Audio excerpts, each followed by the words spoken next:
السلام عليكم ورحمة الله وبركاته. الحمد لله وحده صدق وعده ونصر عبده وأعز جنده وهزم الأحزاب وحده.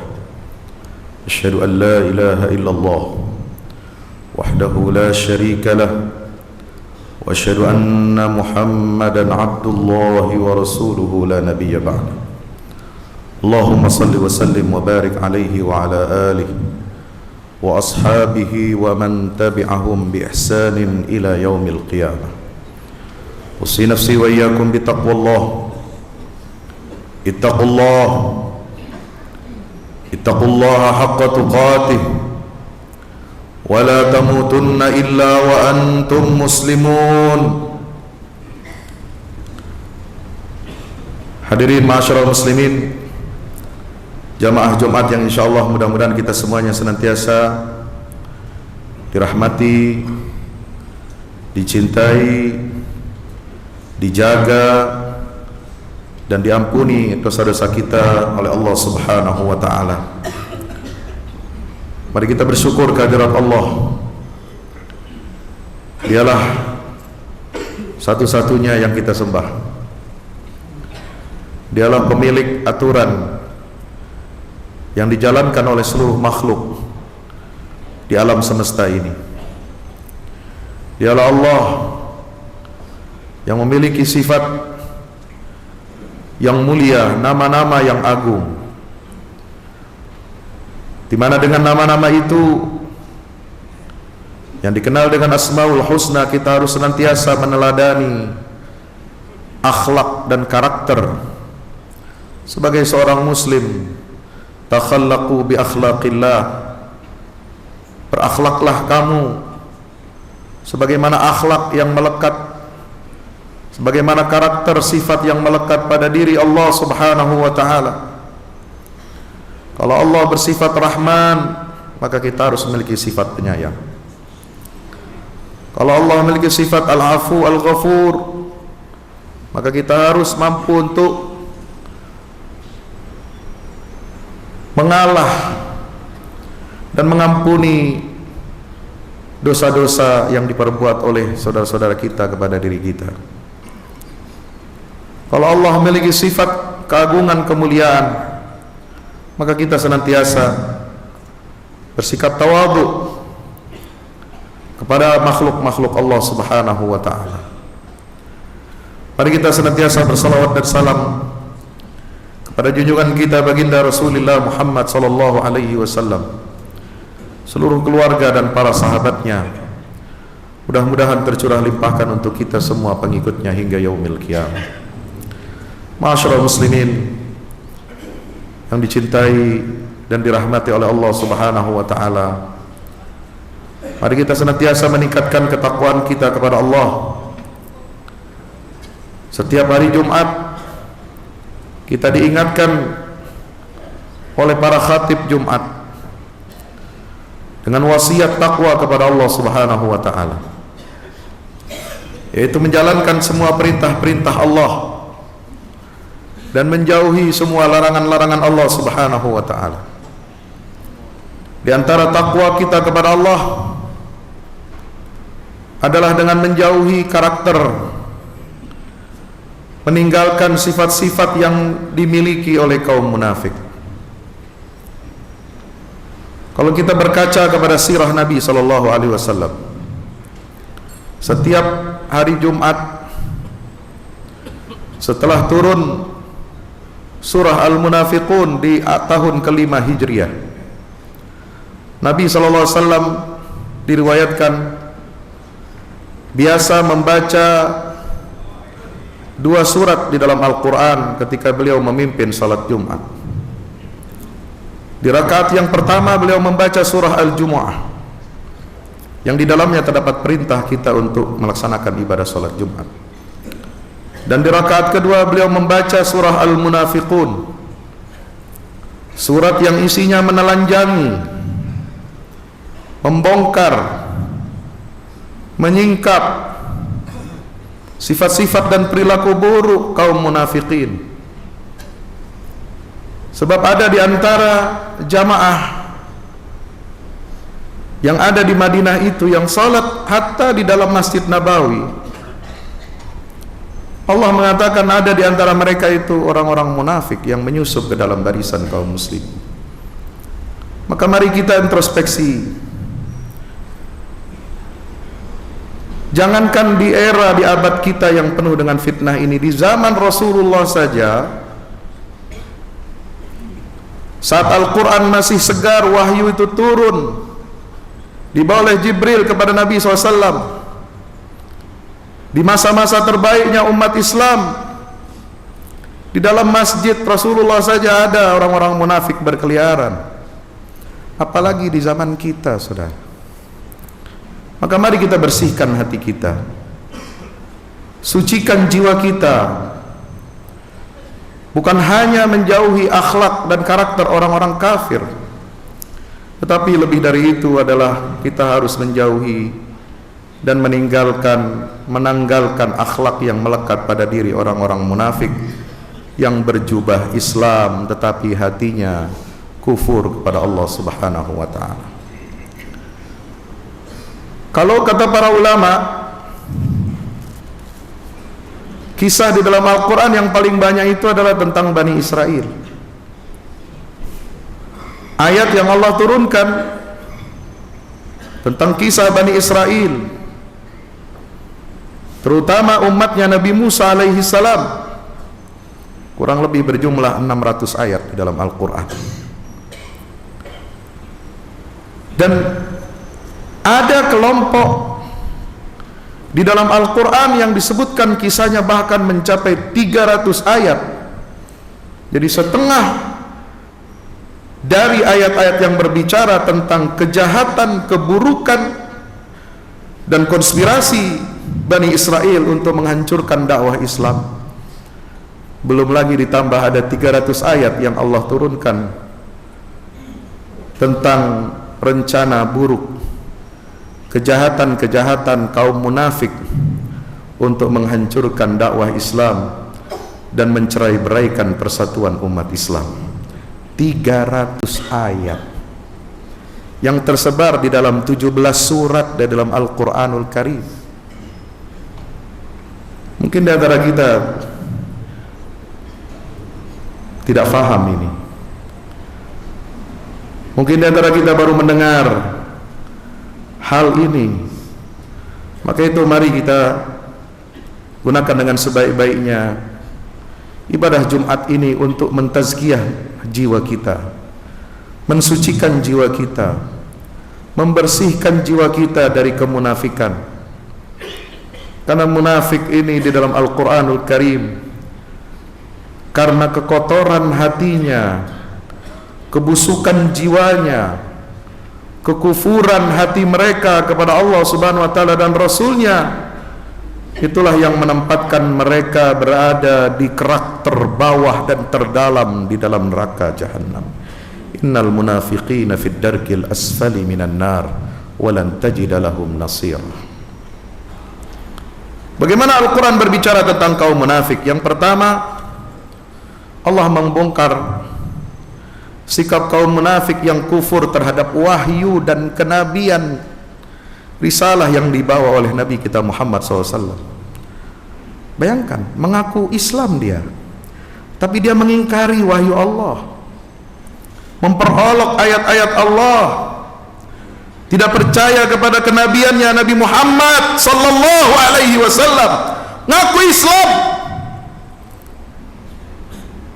Bagaimana yang ada dalam kisah pemindahan arah kiblat di dalam Al-Quranul Karim di awal juz yang kedua, saudara boleh baca, sayaqulu sufaha'u minan nas ma wallahum an qiblatihim allati kanu 'alaiha qul lillahil masyriq wal maghrib. Siapa yang dimaksud Allah dengan as-sufaha? Orang-orang bodoh, orang-orang dungu yang mempersoalkan pemindahan arah kiblat dari Masjidil Aqsa, dari Baitul Maqdis ke Masjidil Haram.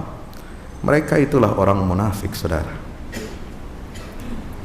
Siapa yang suka bersumpah dengan nama Allah Subhanahu wa ta'ala, yahlifuna billahi ma qalu Walaqad qalu kalimatal kufri wa kafaru ba'da islamihim wa hammu bima lam yanalu.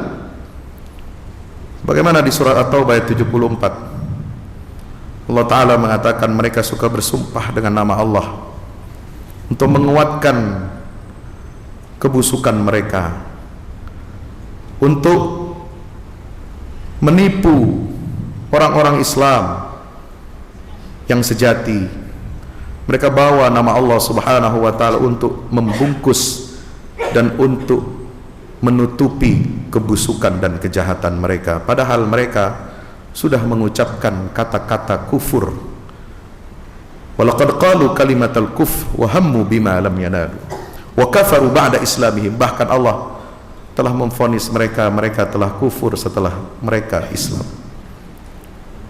Belum lagi di dalam ayat yang lain Allah Subhanahu wa Ta'ala menyingkap kerusakan hati mereka ketika mereka tidak mau berhukum kepada syariat Allah Subhanahu wa Ta'ala. Mereka lebih senang berhukum kepada hukum yang zalim,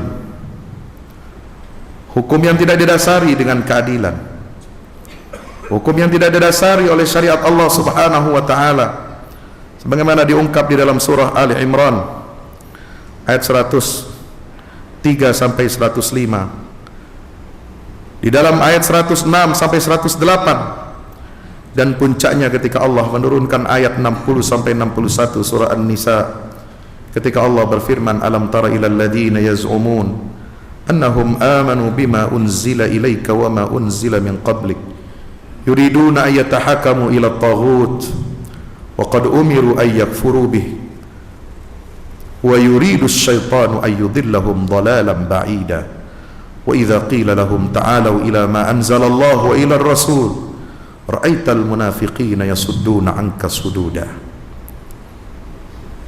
Bayangkan orang munafik yang mengaku beragama Islam ini, mereka tidak mau beriman kepada syariat yang diturunkan kepada Nabi SAW. Mereka lebih senang, lebih ridha untuk berhukum dengan hukum taghut yang diambil bukan dengan neraca keadilan ilahi, tapi dengan syahwat manusiawi. Yang dicari adalah keuntungan materi, tetapi meninggalkan ridha ilahi.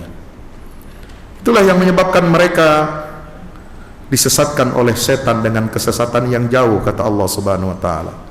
Dan kalau mereka diajak untuk melaksanakan titah Allah, melaksanakan syariatnya Nabi Muhammad SAW, maka anda akan melihat orang-orang munafik itu yasudduna anka sududa.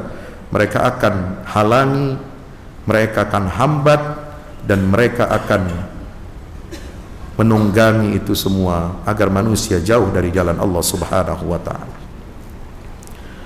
Yang ketiga, kita bisa lihat di dalam Al-Quran bagaimana sikap mereka di barisan kaum muslimin ini. Orang-orang munafik ini memberikan walaknya, loyalitasnya bukan kepada Allah, bukan kepada Rasul, bukan kepada orang-orang yang beriman, tetapi mereka memberikan loyalitasnya kepada orang-orang yang kufur kepada Allah Subhanahu wa Ta'ala.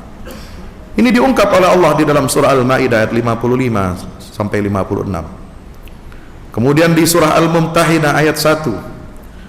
Dan yang paling jelas Allah Subhanahu wa Ta'ala memberikan warning, memberikan kartu merah itu kepada orang-orang munafik di dalam surah Al-Maidah ayat 51 sampai 52. Ya ayyuhalladzina amanu la tattakhidul yahuda wan nasara awliya ba'duhum awliya'u ba'din wa may yatawallahum minkum fa innahu minhum innallaha la yahdil qaumadh zalimin. فترى الذين في قلوبهم مرض يسارعون فيهم يقولون نخشى أن تصيبنا دائرة فعسى الله أن يأتي بالفتح أو أمر من عنده فيصبحوا على ما أسروا في أنفسهم نادمين. Tidak ada, Allah ungkapkan di dalam Al-Quran penyakit yang ada di dalam jiwa, di dalam diri selain penyakit itu menunjuk kepada kekufuran yang bernama nifaq. Makanya Nabi SAW senantiasa berlindung kepada Allah Subhanahu wa Ta'ala dari penyakit munafik. Para sahabat juga senantiasa bermuhasabah. Selalu mereka bertanya tentang keimanannya kepada Allah dan Rasulnya. Selalu mereka tawasaw bil haq, tawasaw bis sabr. Dan kata sahabat Hudzaifah ibnul Yaman radhiyallahu anhu, bahwasanya kaum munafik di zaman kita saat ini lebih buruk daripada kaum munafik yang ada di zaman Rasulullah. Kenapa? Kata Hudzaifah ibnul Yaman radhiyallahu anhu, yang menyimpan rapat-rapat rahasia Rasulullah SAW tentang nama orang-orang munafik di zaman Nabi. Karena kaum munafik di zaman Rasulullah mereka lemah dan menyembunyikan makarnya, konspirasinya. Tetapi kaum munafik setelah zaman Rasulullah, apakah itu di zaman Khulafaur Rasyidin, di zaman keemasan Islam setelahnya, apalagi di zaman kita yang penuh dengan fitnah, kaum munafik itu, kata Hudzaifah ibnul Yaman, yajharun, mereka melancarkan makarnya itu secara terang-terangan karena mereka memiliki kekuatan dan kekuasaan. Bayangkan, maka itu kita harus berhati-hati. Maka Allah Subhanahu wa Ta'ala mengingatkan bahaya kaum munafikin ini. Bahkan mereka juga menyinggung bukan hanya masalah akidah, tetapi akhlak. Kalau umat Islam senantiasa ingin menyucikan jiwanya, umat Islam ingin menjauhi larangan-larangan Allah, mereka berperilaku sebaliknya. Kalau umat Islam beramar ma'ruf dan nahi mungkar, maka kaum munafikin berperilaku sebaliknya, menyuruh yang mungkar dan mencegah yang ma'ruf. Maka ada satu fakta di dalam Al-Quranul Karim diungkapkan, ketika ciri masyarakat muslim itu adalah memelihara kesucian diri, menjaga kemaluannya, baik itu laki-laki maupun perempuan, maka kita dilarang untuk berzina, dilarang berhubungan seksual di luar pernikahan. Tetapi kaum munafikin di zaman Rasulullah SAW berani mereka menyuruh hamba-hamba, budak-budak sahayanya untuk melakukan prostitusi atau perzinahan. Maka turunlah surah di dalam surah An-Nur ayat 33 yang menggambarkan wal yasta'fifil ladzina la yajiduna nikahan hatta yughniyahumullahu min fadlihi والذين يبتغون الكتاب مما ملكت أيمانكم فكاتبوهم إن علمتم فيهم خيرا وآتوهم من مال الله الذي آتاكم ولا تكرهوا فتياتكم على البغاء إن أردنا تحصنا لتبتغوا عرض الحياة الدنيا. Kalau ciri orang-orang yang beriman itu adalah menjaga iffah, menjaga kemaluan, menjaga harga dirinya dengan menikah, dengan menjalankan syariat Allah yang mengatur bagaimana kita seharusnya menyalurkan hasrat seksual kita sesuai dengan aturan-aturan syariat. Maka orang-orang munafik tidak suka dengan manhaj Allah untuk menyucikan jiwa manusia dalam menyalurkan hasrat seksualnya, tetapi yang mereka lakukan adalah mendukung prostitusi, menyebarluaskan perbuatan keji, mempertontonkan pelacuran-pelacuran, perselingkuhan-perselingkuhan di hadapan jutaan mata kaum muslimin, yang mana media-media sejak dulu di masa klasik sampai modern, media-media yang dijalankan oleh kaum munafik di zaman Rasulullah Sallallahu Alaihi Wasallam sampai kini itu senantiasa mendorong masyarakat agar mentoleransi, agar membiarkan tiga hal yang sangat keji, yaitu lendir, darah, dan kekuasaan. Itulah cara mereka untuk merusak moral kaum muslimin. Maka kita melihat hati-hati media-media kita saat ini yang senantiasa membuka aib, membongkar persoalan-persoalan yang berkaitan dengan seksual manusia, yang berkaitan dengan darah, bullying, caci maki, fitnah. Yang ada itu adalah merupakan salah satu ciri perilaku kaum munafikin. Jamaah yang dirahmati Allah Subhanahu wa taala. Maka itu mari kita jaga persatuan dan kesatuan umat ini. Bagaimana kita menghadapi makar kaum munafik? Caranya adalah dengan berpegang teguh kepada tali agama Allah. Wa'tasimu bihablillahi jami'an wa la tafarraqu. Wadhkuru ni'matallahi 'alaikum idh kuntum a'daan fa'allafa baina qulubikum fa'asbahtum bi ni'mati ikhwana. Berpegang teguhlah kepada tali agama Allah Subhanahu wa taala. Kuatkanlah persatuan di antara kaum muslimin. Binalah iman dan takwa kita kepada Allah Subhanahu wa taala. Senantiasa muhasabah terhadap diri kita siang dan malam. Jangan sampai kita merasa aman diri kita dari sifat munafik yang bisa menjangkiti siapapun di antara orang-orang yang mengaku beragama Islam. Mari kita dekatkan diri kita dengan masjid, dengan rumah Allah. Rekatkan diri kita dengan jamaah kaum muslimin. Dekatkan diri kita dengan ulama. Dekatkan diri kita dengan kitabullah, dengan sunnah Rasulullah Muhammad sallallahu alaihi wasallam.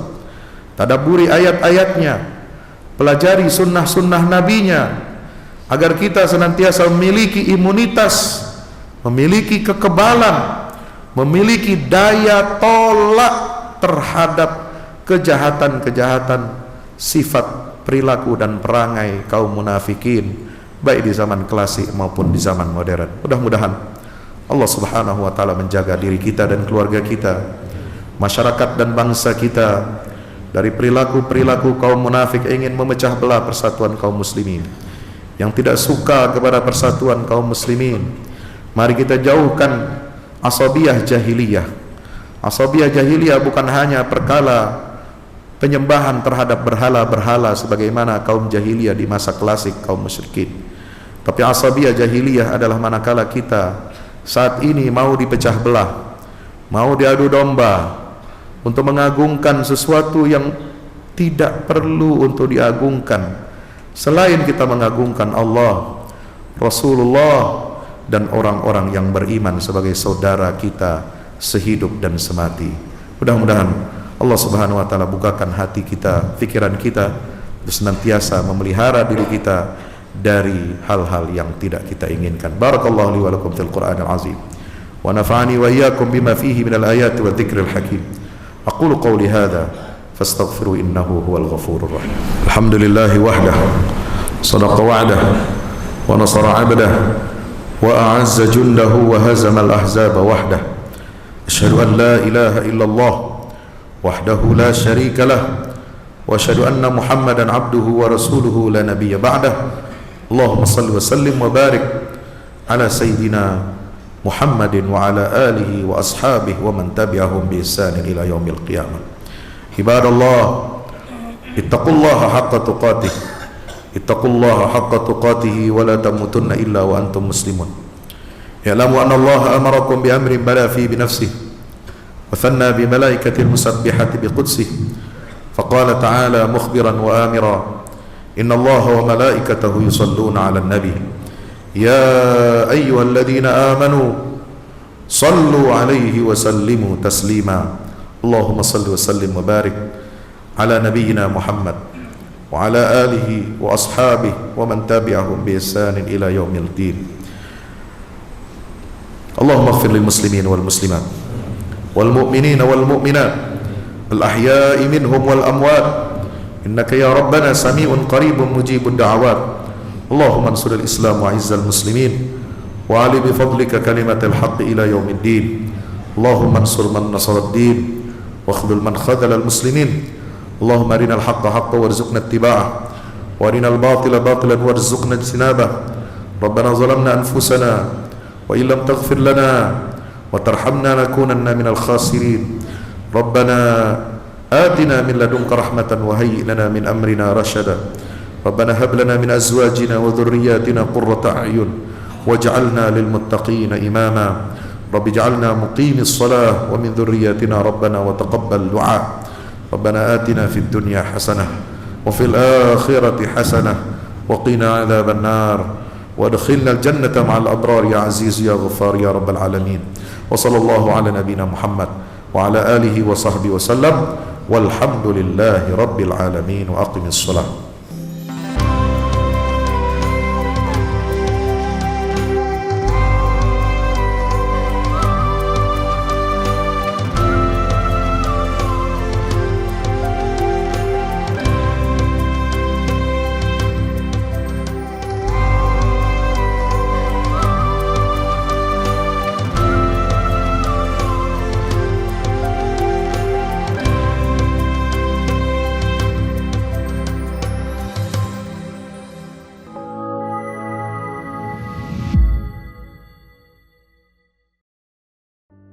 Assalamualaikum warahmatullahi wabarakatuh. Di zaman dan era global yang semakin menuntut kita untuk terus bergerak, ada kebutuhan yang senantiasa harus kita penuhi dalam kehidupan kita. Zaman di mana segala kebutuhan terasa sangat mendesak. Salah satunya adalah kebutuhan sarana dakwah Al-Quran sebagai pusat peradaban. Al-Fahmu Institute hadir demi menjawab kebutuhan akan sarana dakwah Al-Quran di era masa kini. Kami melihat latar belakang yang ada untuk menjawab tuntutan seperti kebutuhan sarana dakwah Al-Quran yang meningkat di ibu kota, kebutuhan akan pusat pembibitan hafiz Al-Quran, kebutuhan pusat pengkajian Al-Quran, kebutuhan akan pusat dakwah kreatif berbasis Al-Quran, kebutuhan sarana media perekat umat Islam, ibu kota dan Indonesia, juga kebutuhan akan adanya sarana pusat kaderisasi guru tahfiz dan mufasir di ibu kota. Yayasan Al-Fahmu International Indonesia sedang membangun gedung pusat dakwah Quran yang berlokasi di Jalan Pengukiran 3, Pekojan, Tambora, Jakarta Barat. Gedung pusat dakwah Quran ini insya Allah akan menjawab tantangan dan kebutuhan akan sarana dakwah Al-Quran yang ada, seperti yang digagas oleh Direktur Al-Fahmu Institute, Kiai Haji Fahmi Salim MA, yaitu tugas peradaban kita semua adalah untuk berperan dalam menerjemahkan cetak biru peradaban, yaitu Al-Quran, dalam dunia nyata. Kami mengajak jamaah semua untuk ikut dalam perdagangan yang tidak merugi ini, sebagaimana yang disampaikan dalam Al-Quran Surat Fatir ayat 29-30, yang artinya, sesungguhnya orang-orang yang selalu membaca kitab Allah dan mendirikan sholat, dan menafkahkan sebahagian dari rezeki yang kami anugerahkan kepada mereka, dengan diam-diam atau terang-terangan, mereka itu mengharapkan perniagaan yang tidak akan merugi, agar Allah menyempurnakan kepada mereka pahala mereka, dan menambah kepada mereka dari karunia-Nya. Sesungguhnya Allah Maha Pengampun lagi Maha Mensyukuri. Gedung Pusat Dakwah Quran Al-Fahmu Institute terdiri dari 4 lantai, di mana di lantai 1 terdapat Masjid Quran Mulia, dan di setiap lantainya insya Allah diperuntukkan demi berlangsungnya tugas mulia dalam perjuangan dakwah Al-Quran.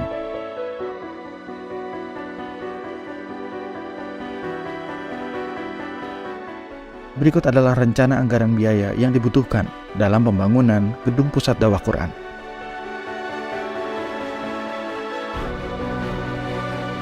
Dalam kesempatan yang mulia ini, kami mengajak jamaah semua untuk ikut dalam gerakan sedekah Lailatul Qadar di setiap malam ganjil di bulan Ramadan. Salurkan melalui nomor rekening berikut ini.